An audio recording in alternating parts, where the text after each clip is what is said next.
این پزشک آمریکایی میگه اگر میدونستی سیر چقدر خاصیت داره توی باغچه خونت فقط سیر میکاشتی. اگر درگیر زانو درد یا دردهای مفصلی هستی با این معجزه طبیعت میتونی درمانش کنی.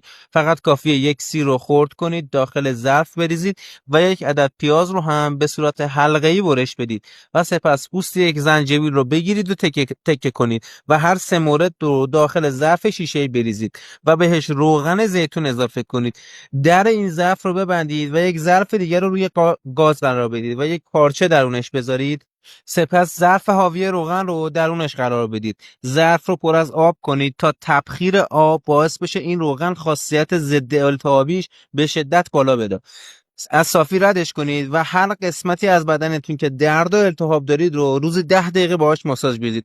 پس از درمان یادت نره برای سلامتی مادرم دعا کن. این پست رو بفرست برای هر عزیزی که میشناسی، شاید حتی یک نفر از درد و ورم رها شه.